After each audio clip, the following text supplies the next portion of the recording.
The Obama administration expected to announce it's ready to retaliate against Russia over those hacks that interfered with the presidential election.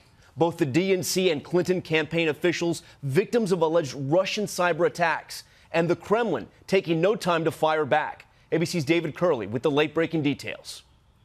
The sanctions come after weeks of debate inside the White House on how to retaliate for cyber attacks ahead of the U.S. presidential election, which authorities say came from the Russian government. Sources telling ABC News that tough new economic sanctions and diplomatic censures will be announced as early as tomorrow, along with more information explaining why U.S. authorities are so convinced that Russia-backed groups were behind the hack. That breach resulted in email leaks that embarrassed Democratic Party leaders, including presidential candidate Hillary Clinton. U.S. intelligence officials now say the cyber attacks were launched in an effort to help Republican Donald Trump.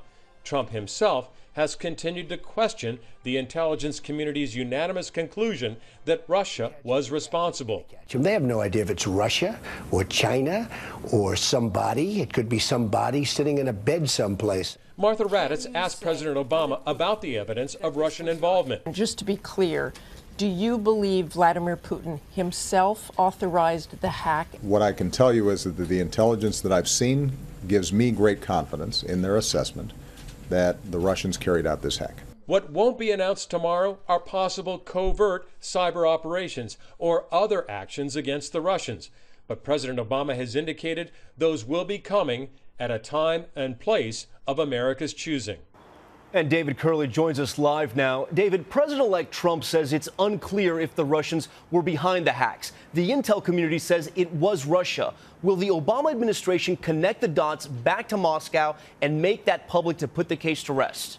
Our sources are telling us, Tom, that federal authorities tomorrow will lay out further detail about why they are so convinced it was the Russians. And I can tell you the Russians are already responding. Their spokeswoman says if Washington actually does take new hostile steps, then it will get a response. Tom? David Curley for us tonight. David, thank you.